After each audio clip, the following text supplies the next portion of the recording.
Por que ainda temos tanto medo da velhice se todos nós queremos viver muito? Tema da redação do Enem 2025 foi perspectivas acerca do envelhecimento na sociedade brasileira.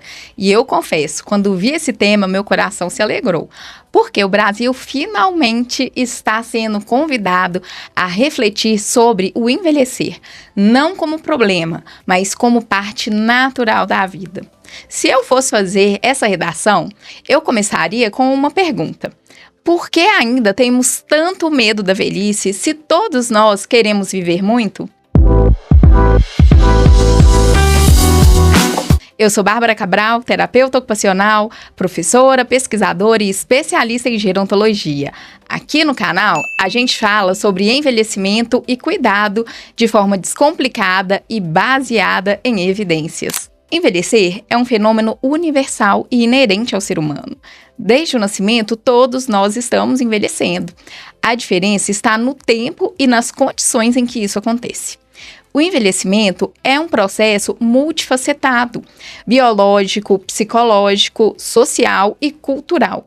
Ele não acontece só no corpo, mas também nas relações, nas oportunidades e nas narrativas que construímos sobre o que significa envelhecer.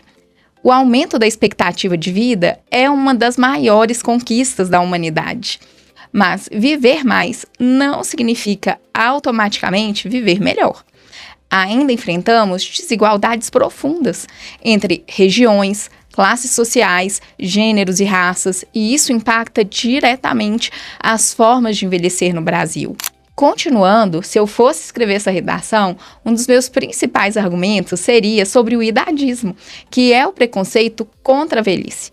O pequeno manual anti-idadista, escrito pelo coletivo Velhice Cidadãs, explica que o idadismo é uma das formas mais silenciosas de discriminação. Ele aparece nas piadas, nas propagandas que prometem não envelhecer nunca, nos ambientes de trabalho e de educação que valorizam apenas o novo. E pior, ele aparece dentro de nós, quando olhamos no espelho e sentimos medo do tempo, das primeiras rugas, dos primeiros fios brancos que começam a aparecer e tentamos a todo custo disfarçar. Claro, não é só sobre aparência física isso não.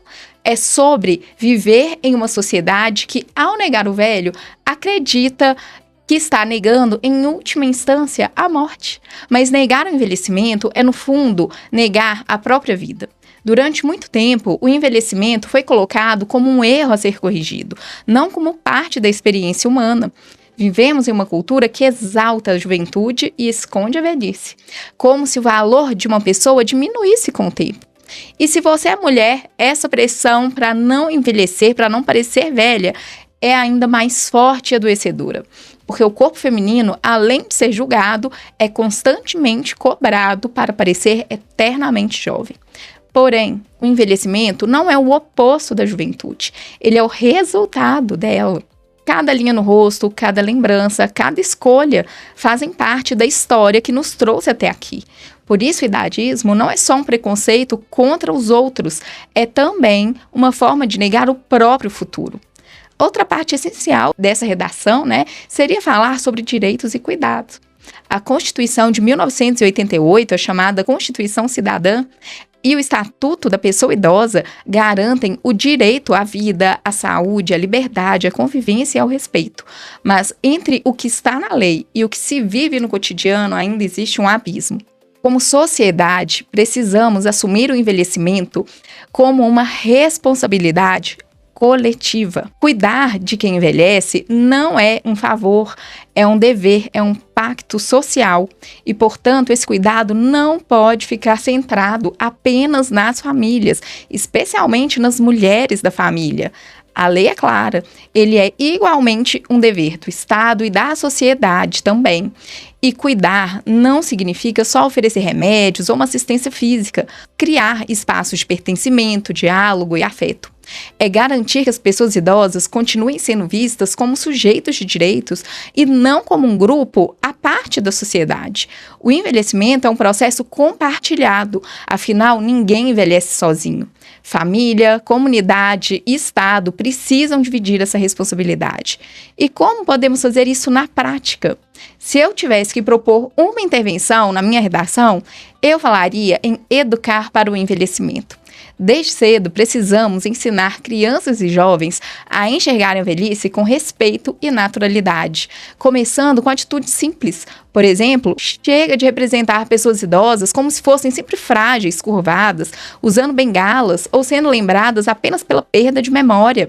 Essas imagens reforçam estereótipos que afastam a gente da realidade e da potência que existe em envelhecer. Como, de novo, diz o pequeno manual antidadista, envelhecer não é um problema individual, é uma questão coletiva.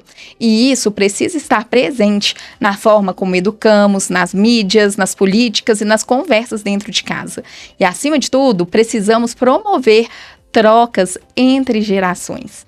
A convivência entre diferentes idades é o melhor antídoto contra o preconceito. É quando o jovem convive com a pessoa idosa que ele entende o envelhecimento como continuidade, não como perda. Por fim, eu falaria também sobre políticas públicas de cuidado que valorizem cuidadores, ampliem redes de apoio e criem ambientes amigos do envelhecimento, que respeitem a autonomia e a independência das pessoas idosas. Incluiria algo que o pequeno manual antidadista resume muito bem. Combater o idadismo é promover a convivência entre gerações e entender que todas as idades têm valor. Inclusive, eu citei 3 vezes aqui, nesse vídeo, o pequeno manual antidadista e deixei o link dele aqui na legenda do vídeo para que vocês possam ter acesso, ele é maravilhoso. O tema do Enem 2025 é, na verdade, um espelho. Ele nos convida a pensar que sociedade queremos ser quando formos velhos.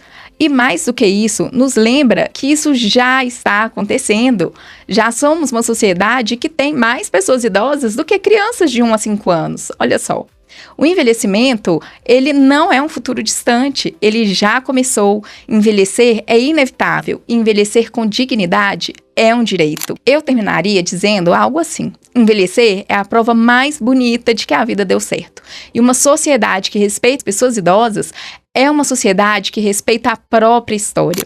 E claro, né, gente, não existe um modelo único de redação, e que bom, ainda mais com um tema tão vasto e tão humano. Mas como alguém que trabalha com envelhecimento todos os dias, eu só espero que a partir desse tema, o Brasil comece a falar sobre as pessoas idosas com respeito e com a sensibilidade que elas merecem.